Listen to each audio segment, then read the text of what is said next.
So, welcome everybody. To start, my name's Michael Belton. I am the head of service delivery here at Sprocket, and so my team are the humans that do the pen testing as part of our overall delivery. We're a continuous company, and we focus on methodologies that bring us the most impact when combining both manual and automation together. Um, so that's myself. I'll pass it over to Ron first to introduce himself. I am Ron Edgerson, principal penetration tester at Sprocket. Um, been doing this for over 15 years. And red team, development, whatever you name it, I've done it. So, yeah, that's my story, my background. And I'm in Ohio, by the way, Cleveland, Ohio. So the weather is just funky. I love it. I didn't want to out him, so thank you, Ron, for sharing it.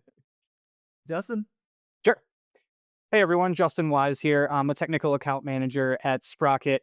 Um, been doing penetration testing for about a year and a half and kind of transitioned into more of a technical account management role, but still get to get my hands dirty as well and pen test at the same time. So pretty excellent and happy to be here. Happy Friday.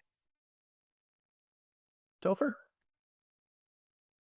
I am a solutions engineer here at Sprocket, and if you count some teenage escapades, I've been hacking for about 30 years. But I was on the Air Force Red Team for many years. Got out, did some private consulting and pen testing as well. And now I'm on the dark side of that. But a lot of what I do is still education focused and translating a lot of stuff. So glad to be here today. Yeah, excellent. And thank you to all of you who typed in where you're coming from. We've got a pretty good, yeah, that's a pretty good group of people here. Um, and uh, and yeah, so I guess let's kind of start the conversation a little bit softer, I think. I really kind of want to go back to Topher. You probably have some great observations here, but kind of go back to what were the most common techniques that we used to identify vulnerabilities in the early days, right? So, like you, I have experience going back to the mid 90s, and we've seen a lot. So, if you don't mind kicking us off, I think that's a good place for us to start. Kind of where did we come from? Why are we here now? Yeah, absolutely. So these days, it's funny that you bring that up because when you reach a dead end, a lot of times you still go back to that same methodology, right? These days, so many exploits are freely available. We have exploit DB, for example, right? And you just pop in the software and the version you're looking for an exploit for, and somebody might have published one. It's community source. Um, Back in the day, you used to poke at things until they broke. I mean, that was it. We didn't have manuals. We didn't have a lot of, we didn't have references. We had quarterlies and we had hacker newsletters and stuff that you could get at wherever magazines were sold. And I think some of them still exist, but you have to know what you're asking for. But that was about it. That was how we communicated. An old forum post, old Merc chats, all kinds of stuff like that. Um, but yeah, you would poke at stuff and you would see what output you got. It was a game of input and output. So you would try to trick the system into doing something that it wasn't designed to do. And then once you figure out how to do that, then the next stage was to trick the system into doing something that you wanted it to do. Yeah. Yeah, absolutely. I'll pick up on that too. I'm thinking, I'm looking over in my office here. I have a stack of 2,600 magazines still from back in the day. Bug track, full disclosure, kind of were the places to meet, if you will, as far as researchers go. Uh, Very different type of environment back then in that, like, if you took somebody posted an exploit to full disclosure, for example, it wouldn't work, right? The Yep. barrier to entry wasn't, "Can you join the mailing list?" The barrier to entry was, "Can you fix the proof of concept?" And if you can, have fun. If you can't, well, maybe next time, you know? So there was that effect in play, when I was doing it in the very beginning, and that was great, right? But I really thrived in that and enjoyed that because it pushes you to learn, which is really ultimately, to me, curiosity, the never-ending search for knowledge. That's all part of hacking. So, um, So I thought that was great, but certainly it was a very different place than we are now. I remember when HD released Metasploit originally. That was like a huge move forward, as far as, wow, we now have a framework and it's predictable and it has all these natives available to us and we could do all this crazy stuff. So yeah, it was very different, but it was very, very organic and very manual as I remember it. You It was a lot of fun. Yeah, absolutely. But yeah, very, very manual, I would say. Yeah, yeah, 100%. So, so yeah, then we think about, okay, well, how have things evolved? I think Metasploit was really sort of the first initial thing that introduced automation with the ability to create RCs and chain a bunch of stuff together. That was really kind of my first taste of it. But anybody else? Hey, Ron, maybe you want to talk about some of the evolution from where you were to automation. Well, I'm not really that old, but I kind of came a little bit. Uh, I kind of came in a little bit when things were changing. I started at 7. And there still wasn't a lot of information. So my thing was going to forums and uh, trying to figure out what the heck was going on. I was more into writing malware, writing code, writing stuff. So that's what I had focused on. And then exploitation came from there. I'm like, all right, I can write malware, I can do that now on an exploit. And it was a lot easier. You look at it today, and this is why I kind of look at it a little bit differently, because today with all of the mitigations and all the things you have in place, where back then you didn't probably have that. You can go do a buffer overflow. You don't have to worry about any protection or ASLR or different stuff like that. In this case, you have all of these things you have to bypass and figure out. Same thing with web applications or any other applications. You have to figure out how to get around that. And as companies are maturing, which they are, and they have all of these different things, now you have to really, really be more skilled to be able to figure out how to get around those mitigations or remediation. So, for me, it hasn't been too much of a problem because I like thinking outside of the box. That was always my thing. But I think that is where we are now, is this a lot more mature. And as we continue to grow with AI coming into place and different things, it's making it even challenging for attackers, but it's making it also easier because now we can utilize those same things as well. So I think it's just crazy because, like I said, I was just in the cutoff space where I'm like, oh yeah, I'm this thing and I'm trying to figure out the internet and I'm on dial up and all of that stuff. And then all of a sudden, like you said, we have Metasploit and I'm like, oh, this is interesting. Because I agree. I remember going and looking at exploits and they don't work. And then I also remember looking at exploits and reading the code and knowing that you were getting pwned because an attacker put in a backdoor into the code if you didn't know how to read or review code. So I remember those days, and then I kind of went into that boom or breakthrough where you had automation around exploitation and stuff like that. So it's definitely has progressed, and I think we're further along. But attackers are getting smarter just as we are, as defenders are. So. Yeah, absolutely. And for chat, the people on this panel were selected because we really do kind of represent different stages of penetration testing, right? Kind of by the decade, if you will, in many ways. And so, yeah, I appreciate your answer there, Ron. It's different perspective, and yeah, that's really cool.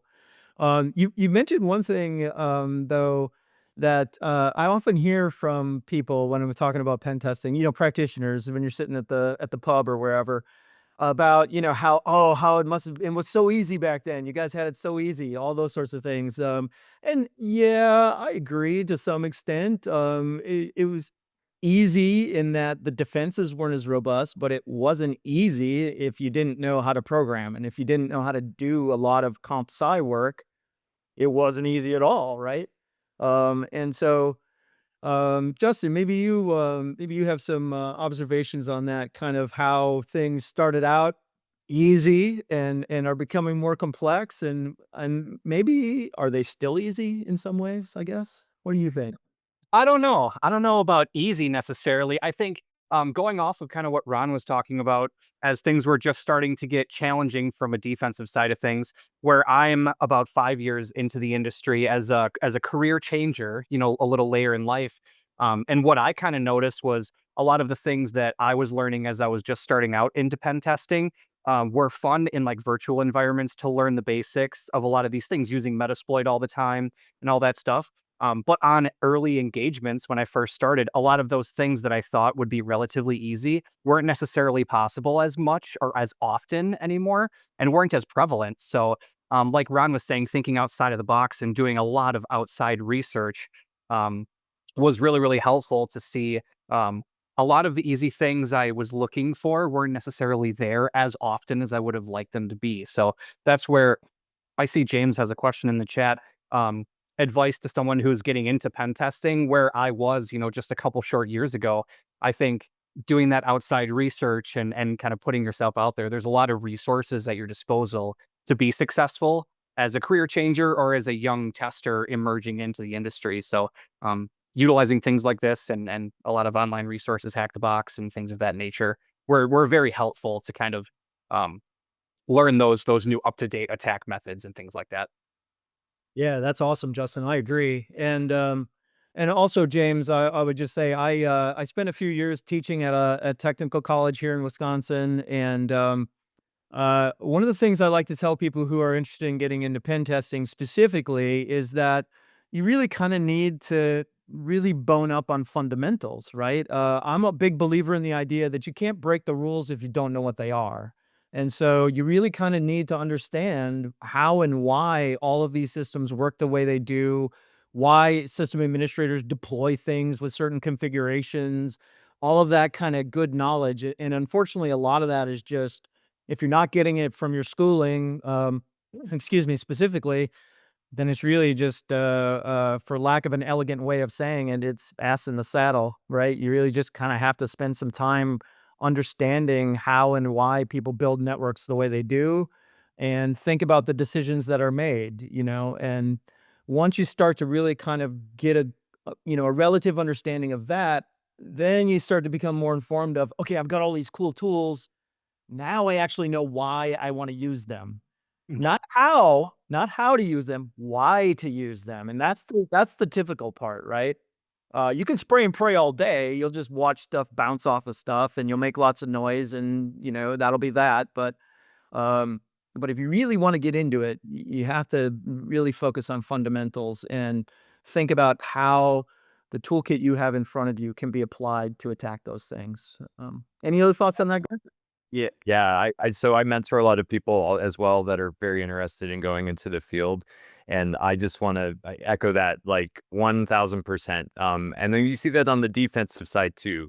People are in a rush to get their Sec Plus, or but they don't really understand system administration. They don't understand networking. They don't understand how data gets from point A to point B. And having that knowledge is just so useful from a conceptual standpoint in both offense and defense when you understand how things are actually supposed to work.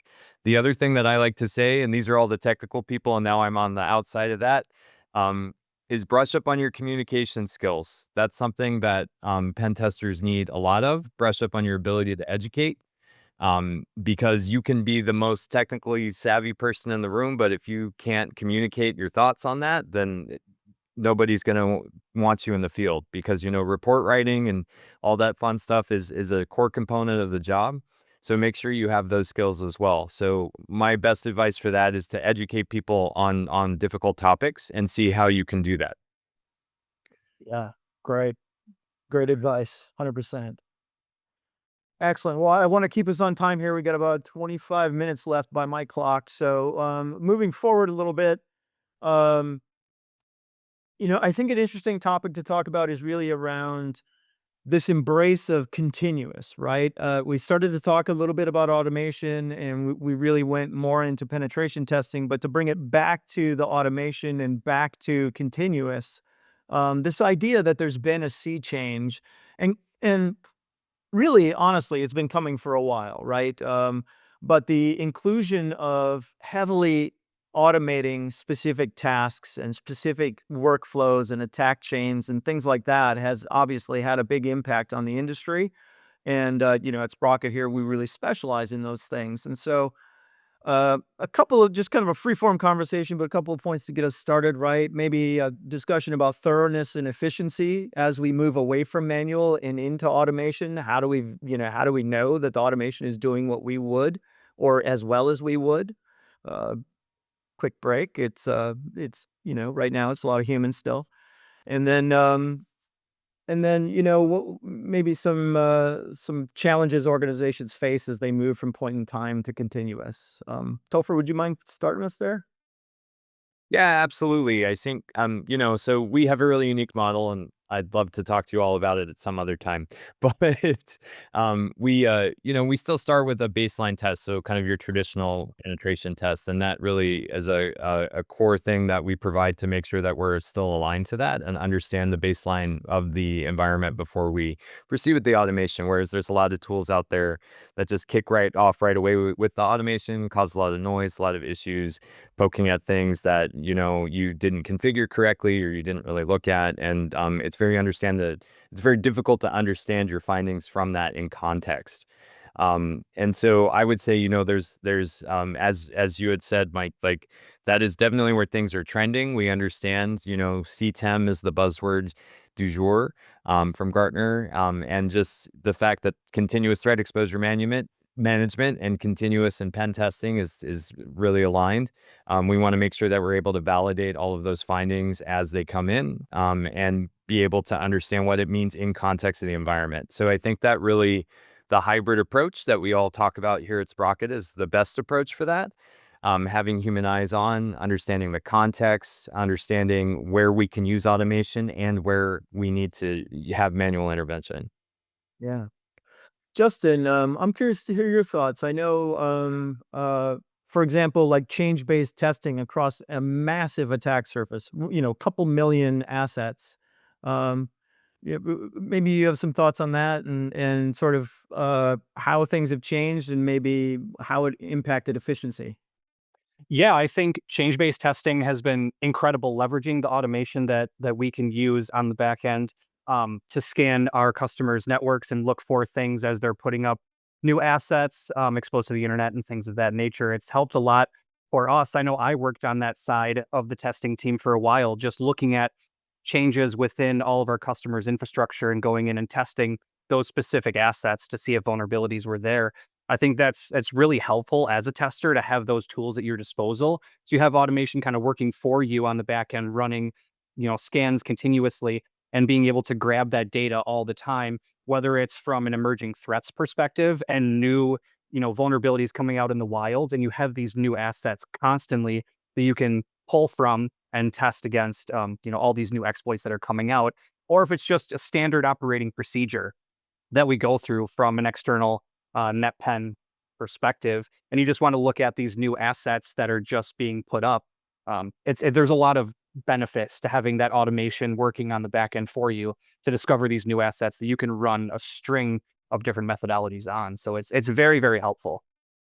Yeah, that efficiency gain certainly is, I just like to refer to automation as a force multiplier for us humans at the end of the day, right? I mean, we're relying on our robots to give us good inputs, and then we're going out and actually making sure that, that human knowledge is applied to the problem.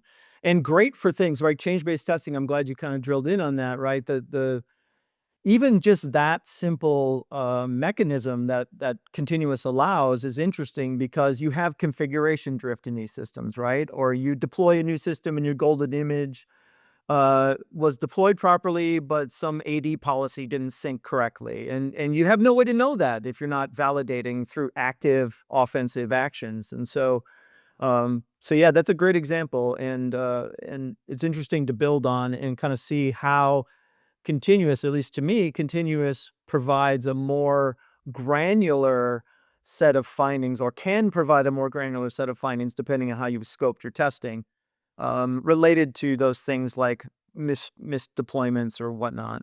And so, Ron, I wanted to pick up with you from there. I'm thinking about manual versus continuous and sort of the types of attacks that are maybe possible in a continuous world versus a pure manual point in time. I show up for 2 weeks and I'm gone for a year sort of perspective. Maybe you have some thoughts on that? Yeah, I like to say that definitely before I go into that, that the continuous aspect it's been so different because it's an iterative approach where it allow us to align to how real world attackers actually evolve their techniques. So that's what a client would definitely get with that approach. But like you said, coming from a point of time or legacy pen test where you got a week and you can only enumerate and find as many exploits or as many vulnerabilities as you possibly can, versus being in a continuous aspect, which brings a really good, allow you to do more things across the line. So if I find, for instance, a vulnerability, maybe it's service side request forgery on one particular framework, it might affect a whole slew of people, like a whole client base. So being able to use, the continuous aspect or the platform allows me to go across and see across each client and be able to exploit that across each client. But it also gives a massive impact because now you're able to see how impactful this vulnerability is. Whereas you do a point in time pen test and you only get this test that on one particular client.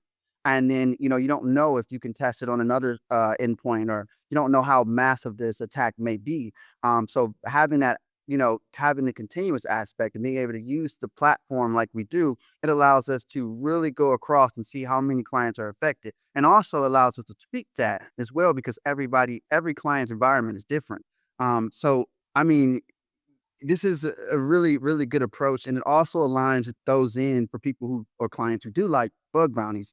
You get to have that aspect into continuous as well, because you have different testers actually looking at different things with fresh set of eyes with they might be good at particular things. But again, you get different eyes on different things and you be able to go across your scope and find a multitude of vulnerabilities you probably wouldn't have found on a legacy pen test. So I love that because it allows you to really focus and hone in, especially if you're trying to do research across and figure out what you can do with this exploit. So that's what I feel is the most important thing because, like I said, coming from a legacy pen test, I mean, continuous is giving me the opportunity to really scale my attacks. Yeah, And that going Ron. Ron. Oops, sorry. Did I talk over somebody? No, sorry, I was gonna say, and going off of that, Ron, too, you've done a couple of really cool things acting like an advanced persistent threat as well, and that's like a I don't know if you wanted to talk about that at all, but part of the continuous methodology that allows you to do really cool attacks like that. Yeah. Well, I'll just say before we get there is what I do like is the automation piece, which allows me because as we know, attackers are automated. They're doing the same thing. Like they're setting up and automating at scale, attacking, especially APTs, attacking clients and customers. So what this will allow me to do is just say, for instance, maybe cross-site request forgery. That was something recently that we found. And I had found it with a buddy of mine maybe in 2022, but not having that opportunity to scale across clients and only being able to do it once on a particular client, it didn't, I really wasn't able to see the impact and justify how big it was. But now, like I think we probably found this again last week, and we were able to find multiple clients that were affected by this and then build an attack. So I could, automate that. We could automate that either in the platform or either way. I could take what I was doing, automate that in the platform, and go and search across the client base and see how many people were affected by this particular vulnerability in this particular framework, and then be able to, let's just say decrypt everybody's tokens and data and forward requests, which was awesome, by the way. I mean, it sucks to be able to do that, but it shows impact to not only the client, but also the vendor, because the vendors, a lot of the times, they don't see the impact, but being able to prove, hey, I was able to go across and this affects 6,000 clients or customers and maybe even more. That shows more impact than just, hey, a legacy pen test. Hey, I found one vulnerability. Or how impactful is it? How does it impact everybody? So anybody that's using this particular framework is impacted all over. And as we found, it didn't matter what version you had, you pretty much were vulnerable to it, no matter what version you had. So I think that's the beauty of, continuous penetration testing. And then if I ca but then I know we're, like, running on time, but it's very interesting to hear you all talk about that because we focus on our side, a lot of times when we're talking to customers, it's not just about the changes to the threat landscape, but it's about the changes to their environment as well, right? So, a traditional pen test absolutely has the capability of missing things because everyone's environment is so dynamic, so ephemeral, automatically scaling, infrastructure is code. I actually have the experience when doing some testing where people came back and they said, "You missed this entire enclave." And then when I looked, I was like, "That's because it didn't exist when I performed the tests." Like, and so that's just another benefit. And it's so interesting to hear you all focus on the threat landscape side because it is obviously any changes to the threat landscape, but it's also changes to your environment, right? And that allows us to make sure that you have full coverage in your environment based on any changes on that side. Yeah, absolutely. Great observation, Topher. Excellent. I'll kind of put a bow on this one by saying, sort of the difference, some of the differences between manual and CPT are really just time based, right? And so you think of manual test, okay, I've got a couple weeks, I'm going to hack on a bunch of stuff, pop DA in a day, et cetera, move on. Then you think about CPT, right? Continuous and how that methodology changes things. And one way it changes things is now if I say, this is a great one for Ron, but if I say, okay, it looks like your web application has a weak cryptographic implementation, and I can't prove it with 10 requests, but what I'm going to do is over the next 6 months, every 5 minutes, I'm going to request a token from your web app. I'm going to build up enough key material that I can start to do a proper analysis of it, and maybe I'll be able to crack it. That's more APT, right? That's slow and low. That's all the things you hear about that are associated with APT. And that's what continuous really allows for as far as the major difference, right? Time is on your side, basically, in a continuous model rather than a point in time model. Um, that's awesome. So just in the interest of time, I'm going to drop that topic and move on. I see James has a great question. It aligns with one that I was going to discuss, which is kind of how the skill sets have changed for cybersecurity practitioners who are coming from manual to continuous and thinking about how automation impacts their workflow. I'll start with your question, James, to the team here, which is basically how much OSINT skills are necessary for penetration testing based on your experience? So I'll start as Topher and I, as the old guys in the room, will start and say, back in the day, really, really necessary, both from a targeting perspective, but also just from a capabilities and tooling perspective, right? So it really was very, very raw back in the day. And so now, Justin, we'll go to you. How do you feel about OSINT skills? How necessary are they in the modern pen testing world? I think it's still extremely important. I mean, just as much, if not more important as it was, when you guys were getting started. There's so much more information available to the world nowadays, and there is every month. There's so much new stuff going online, new resources, new ways to do research and recon and dig in. A lot of tools at your disposal. So OSINT skills are extremely important, and that's something that I always try to uh, hone in on and kind of like improve my OSINT skills all the time. Yeah, agreed. Ron, you agree? Yeah, I definitely agree. It's definitely a lot of information out there, but I feel like this is what I call knowing your stack. You need to know your stack. You need to know what you're actually hitting, what you're targeting, or otherwise, how do you exploit it? If you don't understand what you're looking for and you don't have those OSINT skills, how can you target it? And the one prime example is just to say we're not just looking at endpoints, but say that you get a 500 error. Most people say, oh, that's not a big deal, but it is a big deal because now I got more information about what your system, your underlying system is doing, what it's using, what framework, and how can I go and attack that? How can I chain other vulnerabilities? So it is very important to have the OSINT skills and knowing your stack. So I agree. Yeah, yeah, absolutely. So, James, OSINT is still very important. It doesn't matter if automation's in your game. If you're using automation to do OSINT, even better. But it's an incredibly valuable tool, and always has been, and probably always will be. Especially since humans are the weak link, right? It's like that's what we talk about. That's the only difference I would say between then and now is back then it was very system focused and now it's very human focused, identity focused because that's how we gain that access. So, that's not going away. Absolutely. Yeah, great observation, Topher. And so I'll take this into John's question, which is for a new pen tester, which type of pen testing would you say would be better for them, consultant or internal?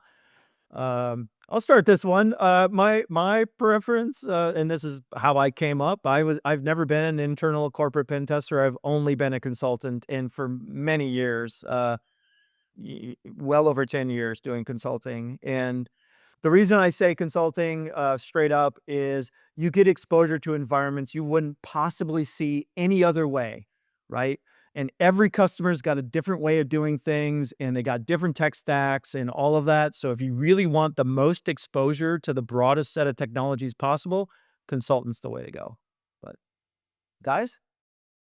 Yeah, I 100% agree. I'm married to a developer and um they did a career change similar to Justin, and when they were looking at jobs, they landed in a consultancy for that exact reason. So it's not just in offensive security; it's pretty much in anything you might do in IT. When you work for a consultancy, as Mike pointed out, you're going to get exposure to all different kinds of stacks, all different kinds of processes, all different kinds of people, and really, it's going to broaden your experience in ways that an internal team just isn't able to do. Yeah, I couldn't agree more. That's what allowed me to scale my skill set so rapidly was getting in and consulting as a pen tester right away instead of starting on the internal side. I learned so fast, and it quickly, kind of makes you realize what skill sets do you really have? Are you cut out for this? Looking at so many different environments all the time, you're forced to do a crazy amount of research and learn quickly, or you'll kind of fall by the wayside. So you have no choice um, but to just learn new systems and environments and get good at it quickly. So I love that side of things, and I would never change my route. Forceful evolution. I love it. Ron, I presume similar.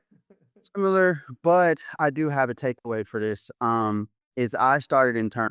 So I guess it all depends to me. I think consultancy, like you guys said, you get a vast amount of different stacks and different things you can do versus internal. However, I started off internal and I did get a variety of things. It all depends on where you go. But I do believe consultancy, if you really want to move fast at a fast pace, and fine. But a lot of times I've seen new, beginners come in and they're put in the fire and they can't keep up.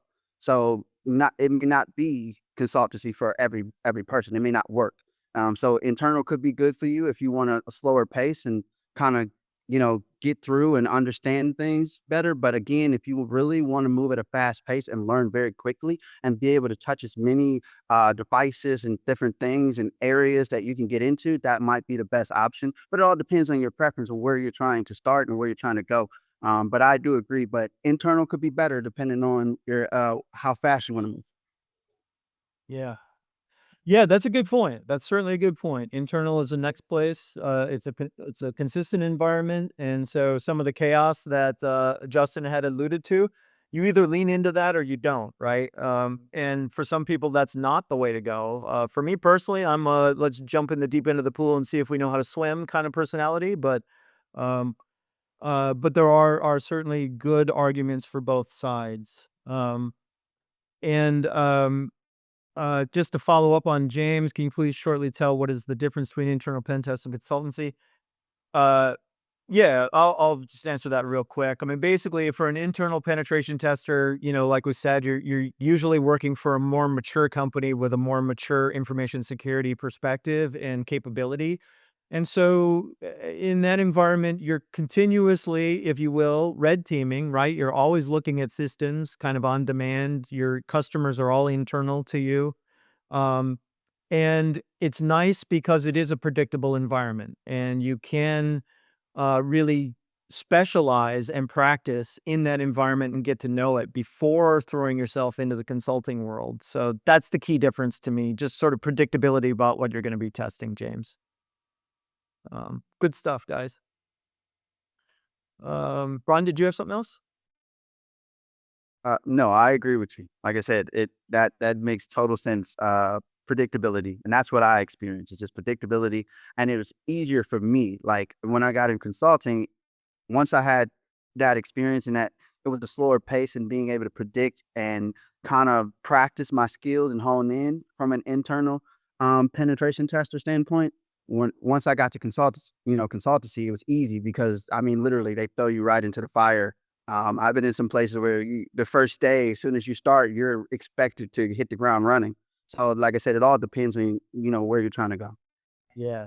Yeah, absolutely. And so I apologize if I'm butchering your name, but I'm going to say Amir has a question, which is really good too, right? Regarding the legacy and continuous penetration testing approaches, would it be better to start with a time box test to identify as many vulnerabilities as possible up front and then transition to continuous, or should we begin with continuous right away? So I would say, Amir, and again, I apologize if I'm butchering your name, but I would say it kind of depends on where your organization is at, right? If you believe it or not, there are still companies in 2025 that have never had a pen test or have only had one pen test ever. Shocking as it may seem to us here as practitioners, that's the fact.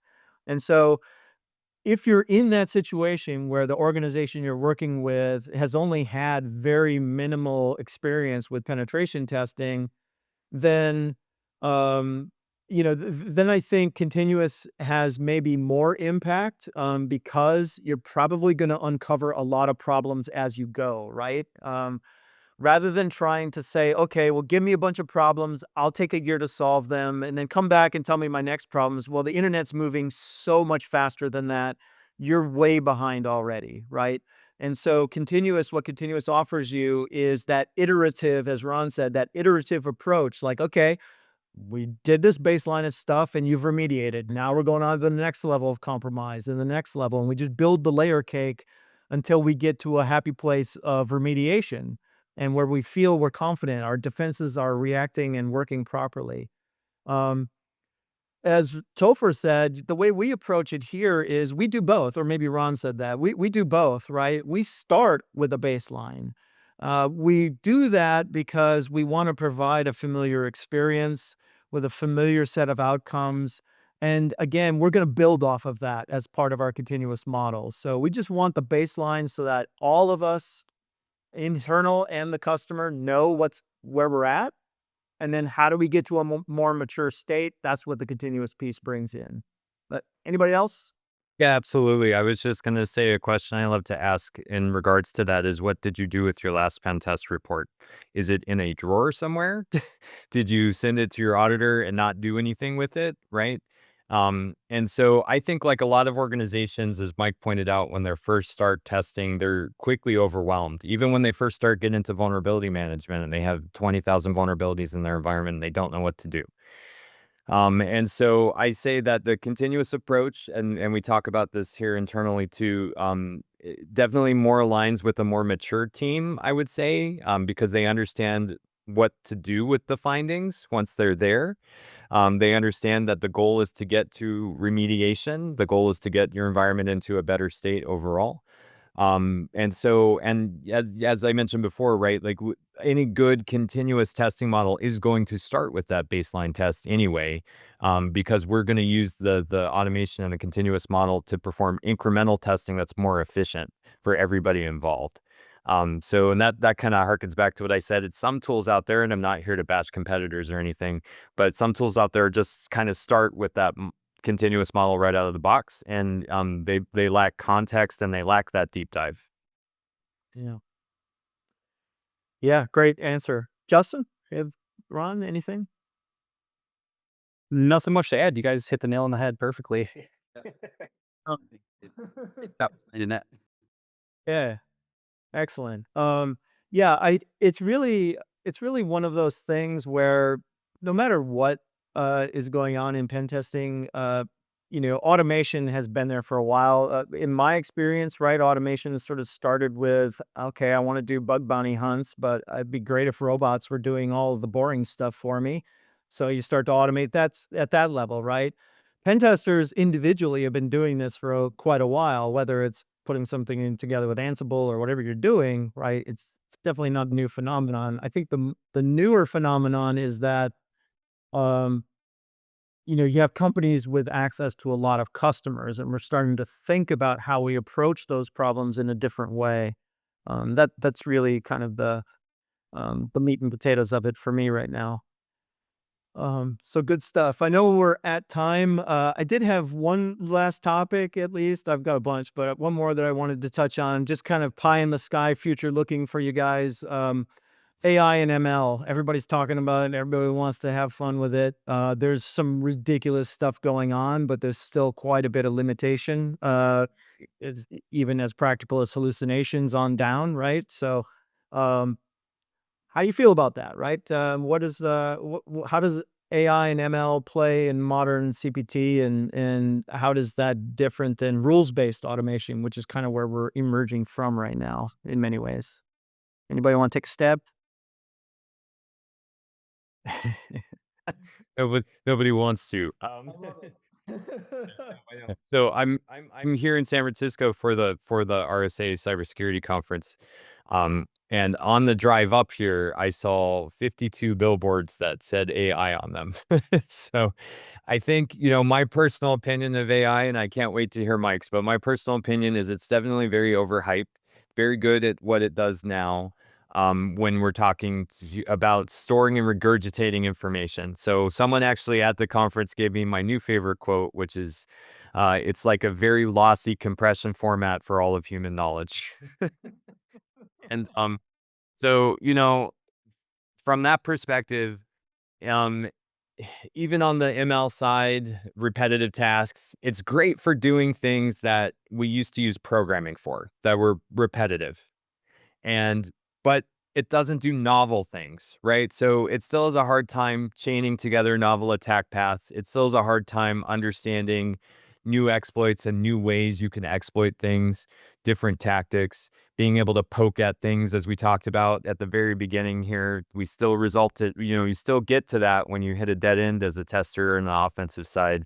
And AI lacks a lot of that. And I think we're still a ways off from that. But I think as you also said, it's a full force multiplier for the human, right? It helps with the repetitive tasks. It helps with things that we do in a day in and day out basis, but the human's not going anywhere yet.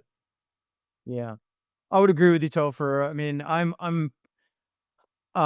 certainly not a Luddite, but I haven't been impressed so far, and it's probably because of the problem sets that I'm focused on, but meaning offensive exclusively, right? There's a lot of room for ML and AI in cybersecurity, no question about it, right? Especially on the defensive side.